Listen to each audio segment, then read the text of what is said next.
Hello, everyone, and welcome to Pause for Pedagogy, a conversation with Dorsey Spencer and LaFarin Meriwether on Black male and female leadership development as social justice education.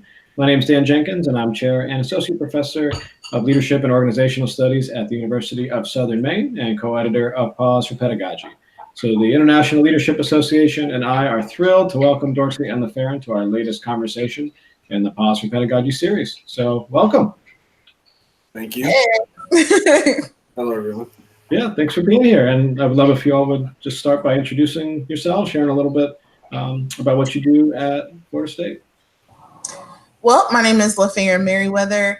Currently, I'm the Associate Director for Residence Life at UNC Greensboro. Recently made a transition, but I am still a doctoral student at Florida State in the higher education program. My areas of interest are about the lived experience of Black women in general. And so any opportunity to study them in a specific way. And for me with is that leadership development, which is more personal to me, is the reason why I do it. And it was great to have this opportunity with Dorsey, with his interest with Black males. Awesome. Yeah, thank you. And I was just over there. I actually did my sabbatical at the Center for Creative Leadership, which is maybe 5 or 6 miles from there. And so I jogged all around that campus while I was staying with a colleague there. So that's a very pretty area. So awesome. I love it. Very good. All right. My name is Dorsey Spencer Jr. I am the Director of Administration for the Office of the Vice President for Student Affairs at Florida State University. I'm also wrapping up my doctorate. I defended my dissertation a couple of weeks ago and are wrapping up edits as we speak.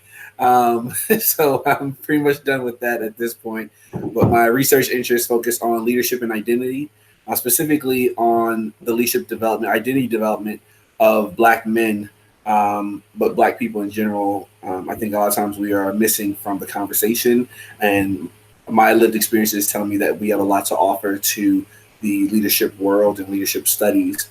So that's my area of interest. Awesome. Thank you. And congratulations on a successful defense. I know what that feels like. So thank you. It is a marathon. So yes, it is. Yeah. So again, thanks for for sharing your experiences and thoughts in this article. And I'm curious, what were some of the key questions that you were hoping to answer when you were addressing this phenomenon of Black male and female leadership development as social justice education? I think one of the things that what's wrapped around identity is Black people in general. When we think about social justice and we think about leadership, we always think about it from an activist perspective. But where does that come from? And particularly for Black women, where does that come from? And for me, it's you're socialized to give back in some way. And that's what leadership looks like in terms of giving back and leading people to do the same. The other thing, though, that I think I found in research is that, and in most things with Black women, is that our narrative is silenced in some way, depending on subject area. And so being able to really dive into the experiences of these particularly Black female students, undergraduates, was eye-opening, but also I connected with that because they were at a predominantly white institution, as most of my educational experience has been as well. And it was a leader on campus, and it really helped me to reflect on what my experience was, but trying to understand that not much has changed in the 16 years since I've been on a college campus. And so how are we really intentional about that identity development of students, to really think about others changing the world in that way, and really focusing on what that means for them as their identity as Black women. I second everything that LaFarin said. I think for me, the main question was how do we provide a space or opportunity for Black students to intentionally and authentically explore and understand leadership and themselves as leaders. And I think that was the foundation of the entire article. But as LaFarin said, a lot of that is missing from the research. Right? It's just a very general and broad sense of what leadership is and who are leaders. And then, as we mentioned in the article, there's these archetypes, you know, the Martin Luther Kings and Nelson Mandelas that we kind of use, which are these very high level individuals that are propped up as leaders within the Black community. But that is not the everyday experience of a Black person or a Black student. So we wanted to provide an opportunity for leadership educators to provide a space for these individuals to explore leadership. No, I love that, and I appreciate the the opportunity that you've provided to students at the university to engage in those types of experiences. And so I'm curious, where did the idea for some of the the course that you mentioned, courses that you mentioned, and designing that curriculum, where did the idea come from? How did it eventually inform your teaching practice? I think for the Black Male Leadership course, I did a scan of other institutions. There's a few that have a Black Male Leadership course in the sense of teaching Black men leadership or developing Black men's leadership identity, not just the historical component of it, but actually let's talk about what it means to be a leader and why you are a leader. So I did a scan of those, and there's a variety of them across the country, and kind of took pieces of those and put them together, but also grounded it in the culturally relevant leadership learning framework, so that there's an opportunity for them to explore, but it's relevant to them.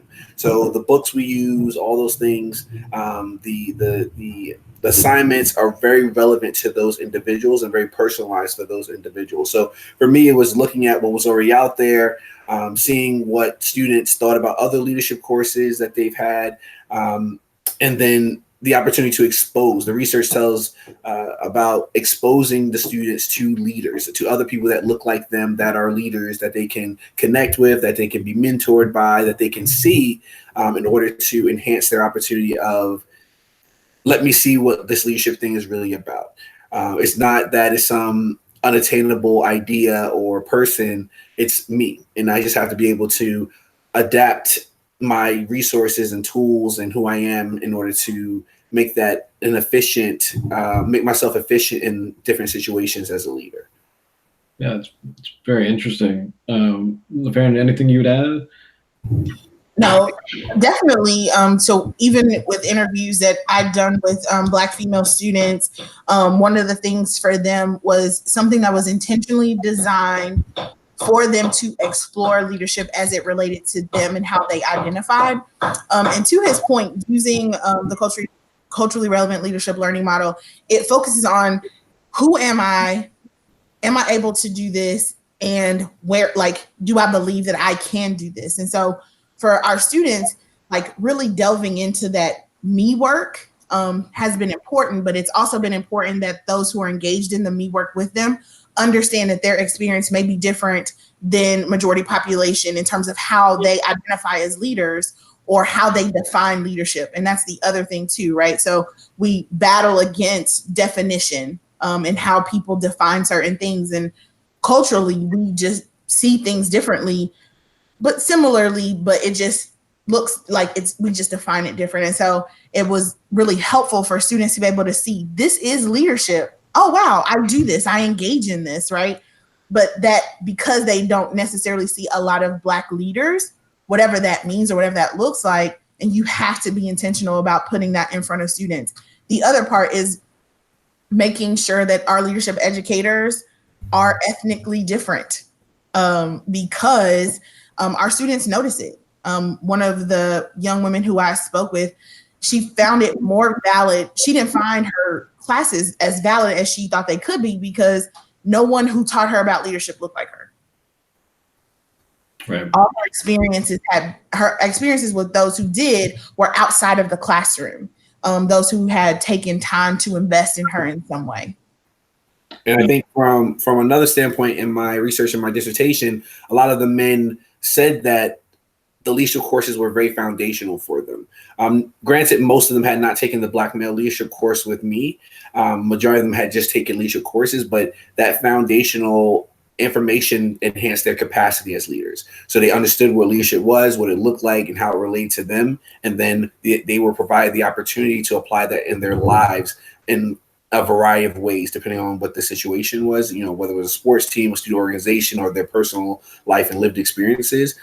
So the course itself is very important, but I think, as LaFarin alluded to, it is enhanced by seeing individuals that look like you, that are teaching this, that you can have some of those discussions that you may not be as comfortable having with a professor that is not Black, for example, about things of microaggressions or oppression or discrimination. You may not feel as comfortable bringing up those type of things, and how you adapt to those within the framework of leadership with a non-Black professor. Sure. No, I love identity work and leadership identity work is hard enough, both teaching it and experiencing it and reflecting on it and going through that, trying to understand that journey as students. And so I really appreciate, the efforts that y'all have made to meet students where they're at and provide a space that is, safe and I guess, brave at the same time, where they can, it's a vulnerable journey to explore these things. And what y'all have done has created a forum for this that no wonder students are reacting in the way that they are, and I love the way that you've captured some of the things that they've written about and shared with you in the article.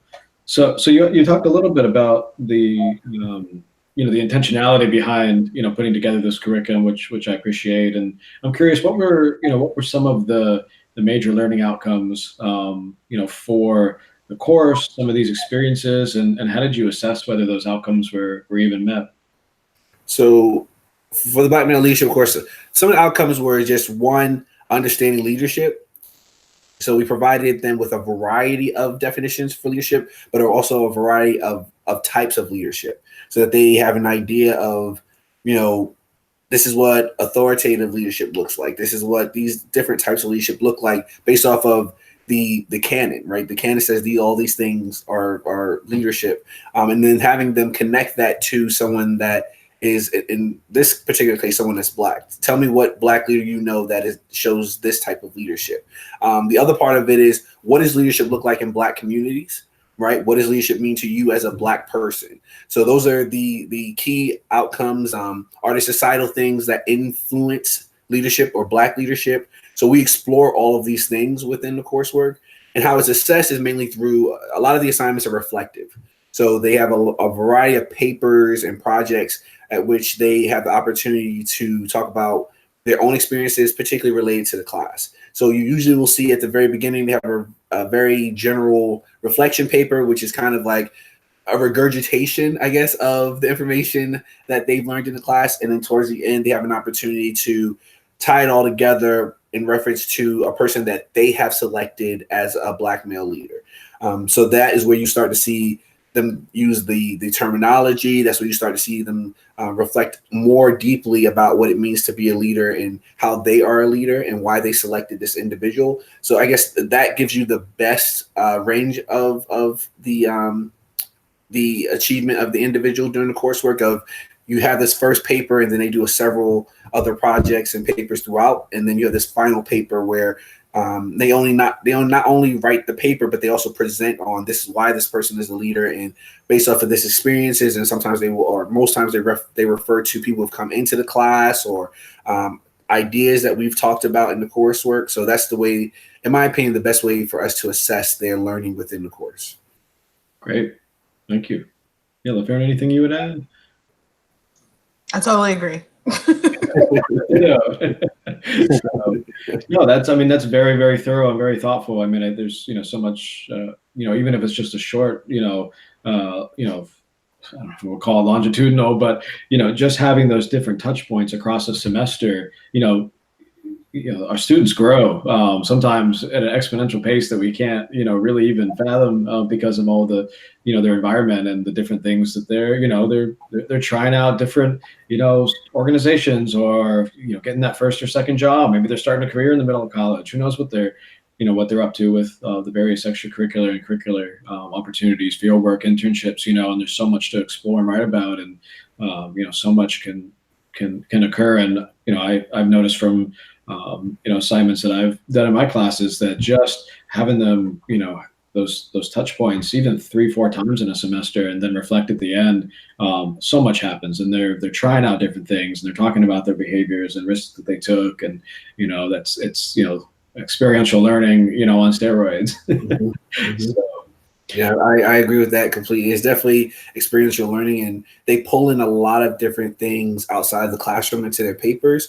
So one of the things they have to do is write a letter to someone about being a leader, or what it means to be a leader, based off of Ta-Nehisi Coates' Between the World and Me, a book. So they're writing a letter to someone else, and you really see a lot of their experiences and what they've been through and how they tie it to leadership in that letter. Explaining to someone the kind of the do's and do nots and lessons learned over the years, incorporating what we've taught in the course, but also their life experiences in this letter to this individual. A lot of times it's a younger sibling or a future child or something to that effect, where they kind of put it all out there based off of what I know and understand. This is what you need to know about leadership, or what it means to be a Black man leader, or a Black leader in general, depending on the individual, because men and women have taken the course. So it's not a closed course. So anyone's welcome to take it. right. No, and I think that's a great part of it, as well. And certainly, we've, and that sometimes you have to, explicitly state that, whether it's a women's leadership class or, set in a particular, cultural, ethnic context, that, doesn't matter. These classes are open to everybody. Come expand your horizons. Yep. So, I think for Black women, it looks somewhat different, just based on kind of what I found, just due to kind of how leadership has looked for Black women in the Black community, and sometimes feeling like their story has to take a back seat to Black male leadership, because when we talk about leaders in the Black community, we all, to Dorsey's point, we bring up, Dr. King, we talk about Mandela, we talk about, so we may talk about Rosa Parks, but we don't talk about those women who actually organized the movement, right, in that way. And so, because in the Black community, we push the male story to the forefront, we support and those sorts of things. I think sometimes it becomes part of that identity development for Black women is owning their voice in the process. Because normally they're like, I'm just going to do the work and it's fine. Don't necessarily have to need credit for it. I'm just going to do it. And in doing that, that continuance of the silencing continues. And so I think some of the differences in that reflection of, these are who people I see as role models. This is how I define leadership. I think that's where the differences verge for Black men and Black women, just them dealing with, race and gender in the space of leadership, and what that means and what that looks like culturally. very good. Yeah, no, I just really, respect the intentionality that y'all, took to create these curriculum and these learning experiences for your students. And I'm curious, and as y'all are thinking about this work, where do you, see research or writing, headed in this area? What are y'all working on next, and in this area? For me, I think I'm really on my leadership and identity kick. So I'm trying to explore that a lot more, of what does it mean to, because leadership education is such a vast field. They teach it in business schools and different in colleges of education and different places. So I'm trying to better understand what people are doing to teach students about leadership and enhance their understanding of leadership. But what does that mean for that individual person, right? What does it mean to be a woman or a Black person or a Native American person that is engaging in leadership? Because I think that's a lot of times missing from our conversations and our discussion and our coursework. Is I've taught you all these things about leadership. I've enhanced your capacity, potentially your identity, but what does it actually mean for you to be an effective leader as X, right? I think it's been discussed somewhat in business journals, but I think it's kind of died down a little bit. I think it's on the rise within higher education and the leadership canon, but I think there's a lot more work to do. I think in addition to that, of course, focusing on Black men's and Black students leadership identity development, I think, is something that I'm really harping on. I have this grandiose idea of focusing on Black male leadership identity development as it connects to Black Panther, so the character T'Challa. I'm trying to link those right now, so I'm playing with that, but got to finish up this dissertation stuff first. But I'm playing with that idea of what are some of the characteristics that you see within, particularly the movies, the cinematic universe with the Black Panther that can be connected to Black male identity, Black men's identity, leadership identity development, and trying to formulate an article around that idea. Love it. No, thanks for sharing. I'll be interested to see where that goes, and pick that up in a journal in the next couple of years. So. For me, my focus is really around Black female identity development. I think we see Black women as successful, but we don't really, and we like they're successful, so we don't have to worry about them. Versus, like, yes, we do. If you understood that narrative, it could be something that could help in terms of being intentional about other students. The other thing is just trying to be a voice to the experience. And I think when we think about leadership, those who are navigating the discussion around leadership are very homogenous to some degree in terms of what they look like. And so part of it is challenging that and being present in the conversation, and saying, hey, we need to really think about this. And it's not an addition to, it's let's expand our understanding of what leadership looks like. It's not, this isn't just this is how we approach Black people. This is how we approach Asian people. It's like, no, we need to have a broader understanding of leadership. As much as we say leadership means all these things, we as scholars in it also have to challenge each other to become students again, so that we are better able to put the learner first when we are trying to figure out how we are developing them and creating a new generation of leaders, right? And I think for me, it's just about really working on that self-work with students first. And once you know that, you can do the rest. If you know who you are, you can believe that you can do it, and you can do it regardless of the space that you're in. And so we got to get there first. And so my focus is always on figuring out us first, so that we can really, really, really impact and change the narrative. So no, love that, and so glad that you're able to collaborate on this on the article, because of you're taking your unique lenses, focusing on identity development with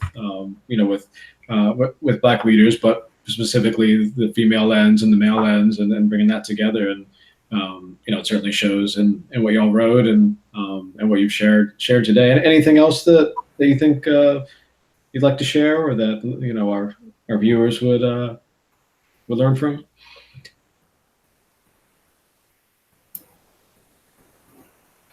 What I would say is listen to your students, because they are really telling you what they want, what they need. And so if you listen, then it's easier to understand, like, okay, maybe I need to put my preconceived notions to the side for a second to really focus on the learning experience of our students, and what their lived experience tells us about what they need. And I think once we do that, then we can really change the conversation. I agree with LaFarin's earlier statement about putting the learner first. I think too often we're generalizing leadership education, and not really catering to the different populations that it may look differently for. So I think that is something that all leadership educators need to think about, is how, when they're developing their courses, when they're developing their programs, how are different students reflected in this curriculum, in this pedagogy, right? So how is an Asian woman seeing herself in this program or this opportunity? So I think that's something that we have to be a lot more conscious of, especially as higher education becomes increasingly more diverse, the world becomes increasingly more diverse. It's important that we develop the next generation of leaders that see themselves as leaders and are effective as leaders. And in addition to that, it's not just about them seeing themselves as leaders, but others seeing them as leaders. I agree. I couldn't agree more. Like, it's great. I know that I can be a leader because I know what that looks like. But it's also just as important for my peer who doesn't share those identities that I hold to also see me as a leader. And I think that is something that really pushes the envelope on how our students grasp leadership. I want an Asian student to be able to say, yes, that looking at an arbitrary person whose identities aren't mine, that is a leader, and I can be like that. Mm-hmm. And that's okay, and that's good. I think that's the part that we miss sometimes, is that it's just as important for that other student to see different types of leaders, so that it expands their understanding of what it can be. Love it. Yeah, no, thank you so much. Lots to think about and lots to hopefully apply and, in my work, and hopefully in the work of those that are able to read that are really able to read the article and implement this stuff on their own and view this video. So yeah, thank you so much for joining us today and spend some time with us. So for our watchers, Pause for Pedagogy is an initiative of the Leadership Education Member Interest Group of the International Leadership Association, and articles and videos are available at www.ila-net.org, and you can follow us on Twitter at @the_ILA. Thanks so much, you guys. Thanks. Thank you. Take care.